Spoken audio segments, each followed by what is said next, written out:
Gohan, vê se você me escuta. Não é pecado lutar pela justiça. Ao contrário, é uma boa ação. Pense, existem inimigos que não são convencidos com palavras. Você só tem que soltar a fúria que está dentro do seu espírito. Proteja os seres vivos e as plantas deste mundo que eu tanto amei.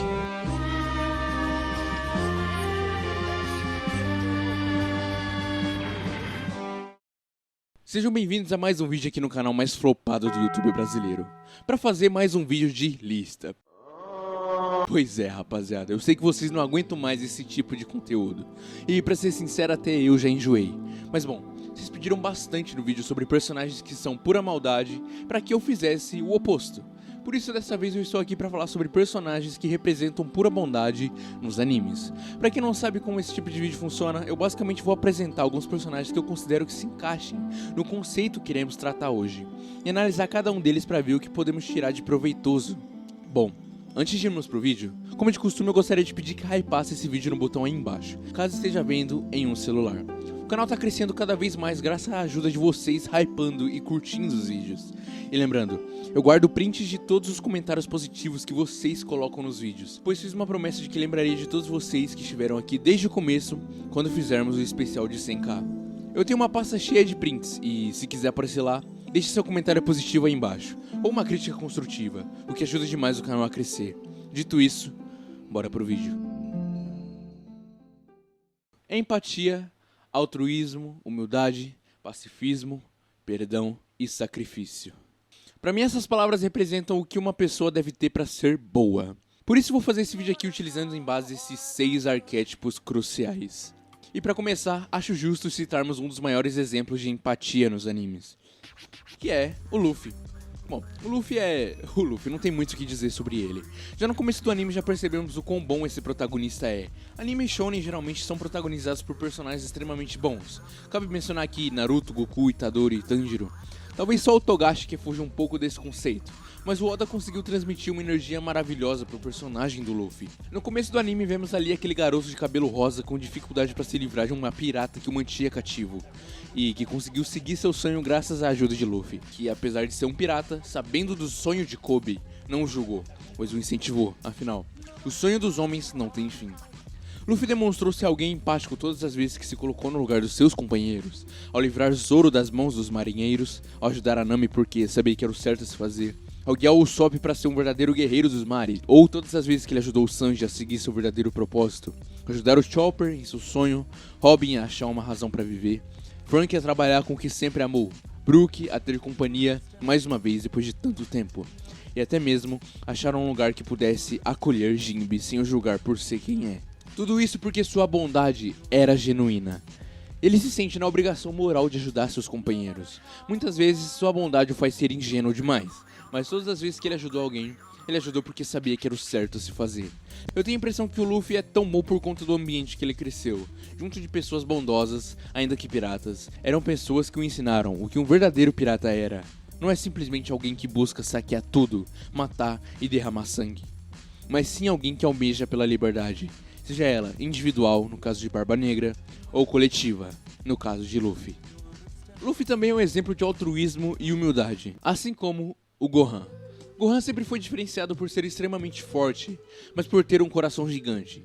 Gohan não gosta de lutar, Gohan não gosta de ferir ninguém. Ele prefere ajudar a construir coisas de valor para sua comunidade e amigos. Melhor deixar pra lá. Não adianta ficar lutando neste torneio. Eu não quero matar você, mesmo você sendo um tipo tão malvado. Eu não gosto de lutar como o meu pai. Isso nunca me atraiu. O discurso do Android 16 representa bem o caráter de Gohan, que no Arco do Céu era apenas um menino. Ele, ao contrário de seu pai, não gostava nem um pouco de lutar. Na verdade, ele não via por que lutar. O que mostra que apesar de ter o maior potencial dentre todos os Saiyajins na Terra, não via necessidade em lutar somente por lutar.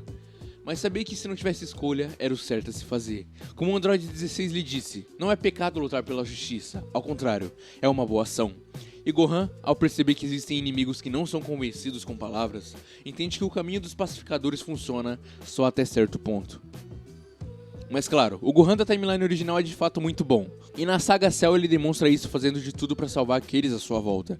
Mas se tem um personagem que representa ainda melhor tudo isso, esse é o Gohan do futuro. Pois é, um vídeo falando sobre os dois Gohans, quem imaginaria? Eu já fiz um vídeo aqui falando sobre o Gohan do futuro e dá pra ver que ele é um dos meus personagens favoritos dos animes. Ele e o Trunks representam muito bem o que é ser uma boa pessoa. Sacrifício é a palavra que representa esse personagem. O Gohan tem um compromisso com a justiça, e ele sabe que é o dever de uma boa pessoa lutar por isso. Diferente de Goku, o Gohan não luta porque ele quer, mas sim por ser a única opção viável. Ele podia muito bem fugir, mas sabia que seria em vão. Ao invés disso, decidiu lutar para proteger os seres vivos e as plantas desse mundo que ele tanto amou. E com um sacrifício digno, mesmo sem um braço, foi enfrentar os androides. Fraco, debilitado, mas mesmo assim, foi lutar pela justiça, se sacrificando para tentar ajudar o Trunks. Mas agora, se quisermos falar sobre desenvolvimento e redenção, nada mais justo do que citarmos o Thorfinn, de Vinland Saga. No começo de Vinland Saga temos uma cena que é crucial para o desenvolvimento do nosso protagonista, que é a famosa cena "Você não tem inimigos". No começo nós não entendemos muito bem o que isso quer dizer, e nem o Thorfinn entende a princípio. Mas o que eu admiro em Vinland Saga é como presenciamos a mudança de caráter de Thorfinn. Muitos podem assumir que foi uma mudança brusca, digamos assim. Em um dia ele era um garoto rancoroso e mau, e no outro mudou da água pro vinho. Mas eu tenho uma reclamação a fazer sobre esse pensamento. Acredito sim que a virada de chave para o Thorfinn foi o que ocorreu no último episódio da primeira temporada. Mas a gente vê durante essa temporada inteira momentos de amor e compaixão, onde Thorfinn se refugia. Raivoso e rancoroso, de coração fechado, mas ao ser salvo por aquelas pessoas, percebeu que nem todos são descartáveis. Thorfinn também criou uma relação paternal com Askeladd, o homem que ele queria tanto, arruína e bom. O que aconteceu foi o que faltava para que ele mudasse finalmente de caráter. O Thorfinn no começo da segunda temporada se demonstra apático, afinal, ele tinha perdido o seu motivo para viver. Guardem bem isso. Esse momento é crucial, pois agora o Thorfinn se tornara uma folha em branco novamente. Mas ao conhecer Einar e Arneid, ele muda. Ele percebe que todos devem ter um propósito maior do que a vingança, lembrando de tudo aquilo que seu pai lhe ensinou quando jovem. Por isso eu discordo da afirmação de que ele mudou da água pro vinho de repente. Na verdade, ele passou por um processo longo e demorado, saindo de um jovem raivoso e vingativo para um jovem apático, e só depois, mas só depois, se tornando alguém mais digno de ser chamado filho de Thors, um verdadeiro guerreiro. Thorfinn está caminhando para se tornar quem ele almeja ser, quem o pai dele almejava ser. Sua bondade é pura, pois ele reconhece que erra e que não é um ser humano perfeito. Ser puramente bom não significa que não teremos momentos ruins, onde extrapolaremos a nossa raiva. Afinal, sentimentos suprimidos por tanto tempo podem ser perigosos, pois quando liberados, explodem de uma vez só. Mas Thorfinn demonstra ser alguém bom toda vez que busca manter a sua integridade. A frase "eu não tenho inimigos" é talvez uma das frases mais mal compreendidas dos animes. Há uma crença comum de que não ter inimigos significa ser um pacifista completo, o que está enganado, pois há uma diferença entre ser pacífico e pacifista. Essa frase nos convida a sermos pacíficos, não buscar agressão física ou intrigas pessoais com ninguém. Mas claro, isso não significa que devemos ser mansinhos. Você não ter inimigos é lutar contra seus próprios impulsos violentos e ao mesmo tempo contra os do adversário à sua frente. Esse é o verdadeiro significado da frase "você não tem inimigos".